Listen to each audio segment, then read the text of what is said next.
The wedding market lately has been, oh, let me do this quickly. This is like what I do every video now. But, anyways, the wedding market has just been absolutely insane lately. I'm not getting married, but my friend is, and I've been helping her and just doing research and things. And I've realized actually,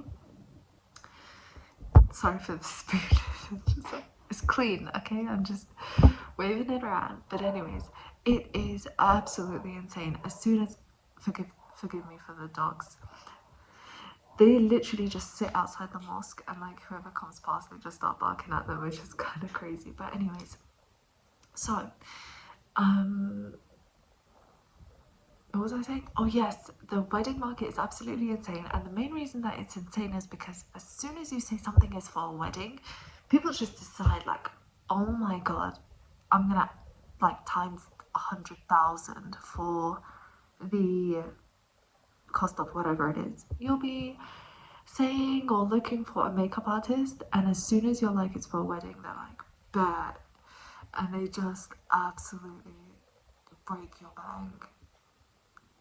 So, anyways, it's absolutely insane. Whereas you could do the literal same makeup and it will be way less. That is my theory on my conspiracy around the whole wedding market, and I understand it's because like most of these people make most of their money then, but I just feel like I don't know, it's just a bit mad. Also, the hall that my friend was renting or like wanted to spend money on or like wanted to use was like doubled its price since I got married, which was 3 years ago. And I'm thinking to myself, like, how are you guys making that much money? That's actually crazy. You know what I mean? And I do understand, like, you don't have to have a wedding, just get a nikah done. And I said the same thing, but then like somehow you end up in the thick of it. Okay, it just happens. It just happens. Yeah, I get the cuteness and like, oh, nikah in the mosque, blah blah blah. Get it, I get it, guys. But then somehow you have like your mom is just looking you in the eye and saying, I love you so much, yeah. But like, and you're like, you know what, yeah, I low key do want a wedding.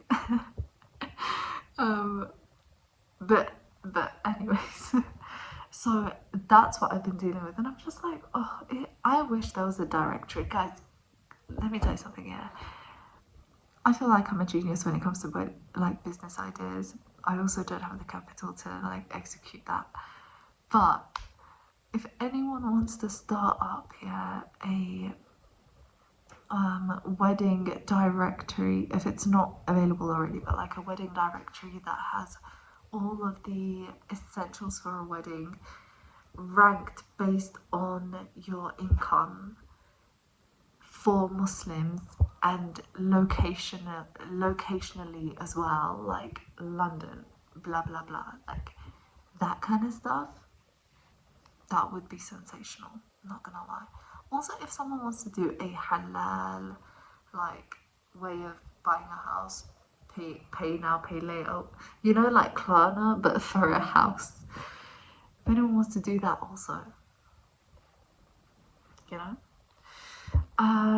Second thing, second, I was watching TikTok as you do, and I was watching this video, and it was about this woman, and she was talking about how like her postpartum depression was the reason why she broke up with her husband, or like they got divorced. That's the word.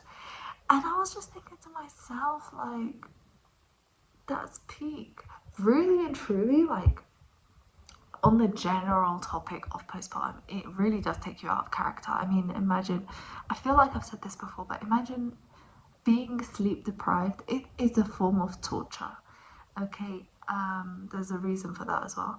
So, being sleep deprived, also being absolutely ravenous if you're breastfeeding and stuff, and generally trying to heal from a major bodily situation that just happened. Like you just gave birth, your body's gone through some crazy changes, hormonally and otherwise. And I'm just thinking to myself, obviously, it's gonna require people to have a lot more grace for you, but will they have that grace? I mean, that's peak, really. If like the person that has helped you get into this situation is not helping you out, of it or through it, it's quite sad.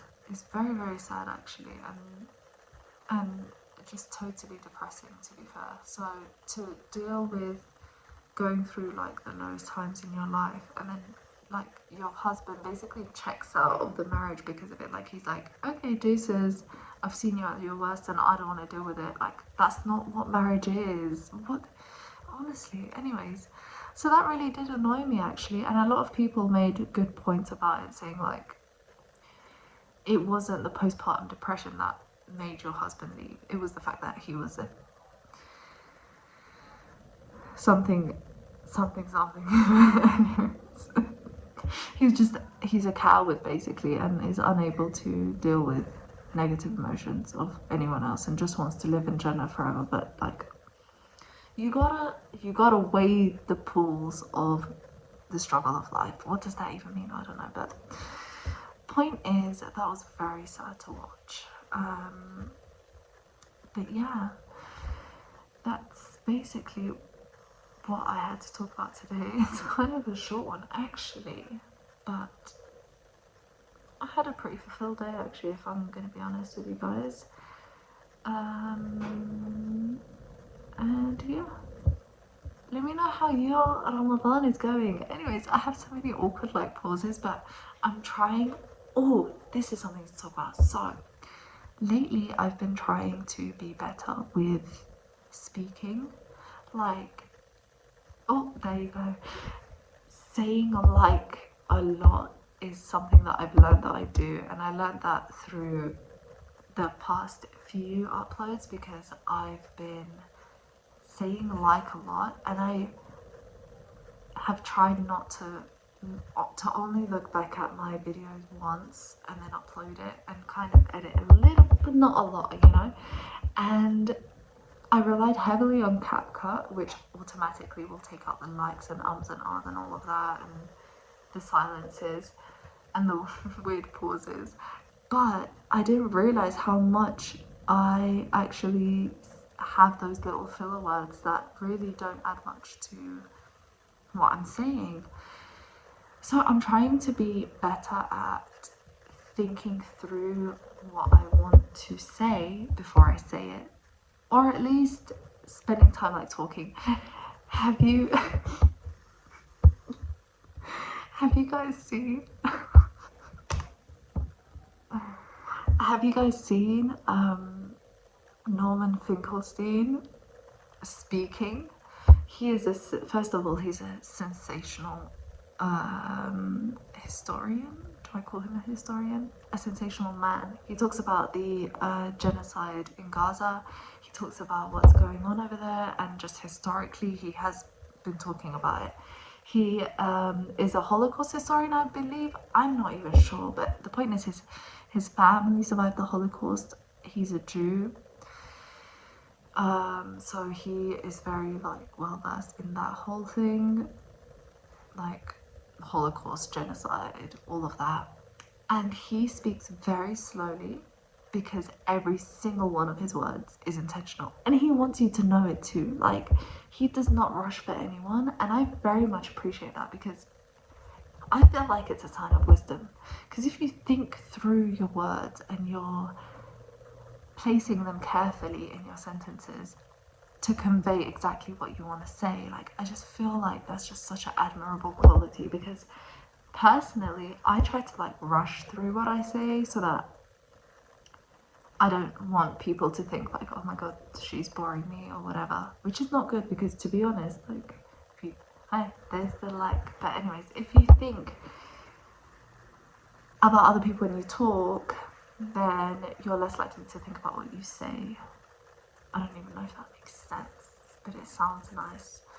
So yeah, that's what I've been trying to work on in these little sessions and stuff like that, is talking more eloquently. But then obviously if you talk a lot, you're bound to make more mistakes, and that's something I'm very worried about actually, because I don't want to make mistakes when I talk, and I hope that you guys think the best of me. Like, I hope you guys don't think that I, like, You know when you think the worst of someone and then like they could literally say the sky is blue and you're like, well, no, actually, it's like blah blah blah. So yeah, I hope you guys think the best of me, and you know. But that's about it for today. What did we even speak about? I don't know. I haven't been journaling lately, which means that my head is in a bit of a funky state. And yeah, I should probably get back to it. But the thing is as soon as my child has gone to sleep, all I want to do, I've been getting backaches. Okay, I feel like this is not a conversation to be had on the internet, but let me know if you get it. Let me know if you resonate with the back pain in your 20s, because that's just like what's going on. I wasn't expecting that for at least about another 20 years. But maybe I should work out, maybe that's it. But the thing is, when you work out and then you get sore and then you're like, why am I working out if I'm in pain? That's my main gripe with working out, is that why am I working out if I'm literally like struggling to walk the next day and I'm like in pain? Doesn't make sense. So yeah, anyways, hope you guys had a good day. I know I missed yesterday's upload, but I actually don't have an excuse. I just didn't have anything to say, really. I know I was very exhausted as well, so that was why. But yeah. Oh, let's have a little session where I talk about like I don't even know. Okay. Anyways, bye.